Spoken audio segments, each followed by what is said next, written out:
Jean, chapitre 14. Que votre cœur ne se trouble pas. Croyez en Dieu, croyez aussi en moi.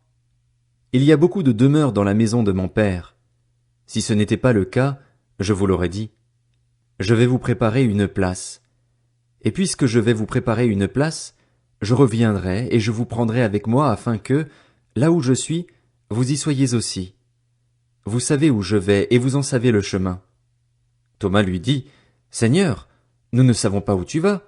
Comment pouvons-nous en savoir le chemin? Jésus lui dit, C'est moi qui suis le chemin, la vérité et la vie. On ne vient au Père qu'en passant par moi. Si vous me connaissiez, vous connaîtriez aussi mon Père. Et dès maintenant vous le connaissez et vous l'avez vu. Philippe lui dit, Seigneur, montre-nous le Père, et cela nous suffit. Jésus lui dit, Il y a si longtemps que je suis avec vous et tu ne me connais pas, Philippe. Celui qui m'a vu a vu le Père. Comment peux-tu dire, montre-nous le Père? Ne crois-tu pas que je suis dans le Père et que le Père est en moi? Les paroles que je vous dis, je ne les dis pas de moi-même. C'est le Père qui vit en moi qui fait lui-même ses œuvres. Croyez-moi, je suis dans le Père et le Père est en moi. Sinon, croyez-moi au moins à cause de ses œuvres. En vérité, je vous le dis, celui qui croit en moi fera aussi les œuvres que je fais, et il en fera même de plus grandes, parce que je vais vers mon Père. Tout ce que vous demanderez en mon nom, je le ferai afin que la gloire du Père soit révélée dans le Fils. Si vous me demandez quelque chose en mon nom, je le ferai. Si vous m'aimez, respectez mes commandements. Quant à moi, je prierai le Père et il vous donnera un autre défenseur afin qu'il reste éternellement avec vous. L'Esprit de la vérité, que le monde ne peut pas accepter parce qu'il ne le voit pas et ne le connaît pas. Mais vous, vous le connaissez, car il reste avec vous et il sera en vous.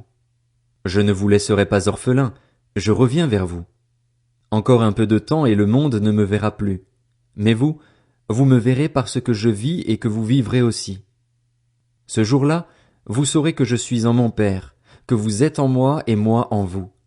Celui qui a mes commandements et qui les garde, c'est celui qui m'aime. Celui qui m'aime sera aimé de mon Père et moi aussi, je l'aimerai et je me ferai connaître à lui. Jude, à distinguer de l'Iscariote, lui dit, Seigneur, comment se fait-il que tu te feras connaître à nous et non au monde? Jésus lui répondit, Si quelqu'un m'aime, il gardera ma parole et mon Père l'aimera. Nous viendrons vers lui et nous établirons domicile chez lui. Celui qui ne m'aime pas ne garde pas mes paroles, et la parole que vous entendez ne vient pas de moi, mais du Père qui m'a envoyé. Je vous ai dit cela pendant que je suis encore avec vous, mais le Défenseur, l'Esprit Saint que le Père enverra en mon nom, vous enseignera toutes choses et vous rappellera tout ce que je vous ai dit. Je vous laisse la paix, je vous donne ma paix. Je ne vous la donne pas comme le monde donne. Que votre cœur ne se trouble pas et ne se laisse pas effrayer. Vous avez entendu que je vous ai dit, je m'en vais et je reviens vers vous. Si vous m'aimiez, vous vous réjouiriez de ce que je vais auprès du Père, car mon Père est plus grand que moi. Je vous ai dit ces choses maintenant, avant qu'elles n'arrivent, afin que, lorsqu'elles arriveront, vous croyiez. Je ne parlerai plus beaucoup avec vous, car le prince du monde vient, et il n'a rien en moi. Cependant, ainsi, le monde saura que j'aime le Père et que j'agis conformément à l'ordre que le Père m'a donné. Levez-vous, partons d'ici.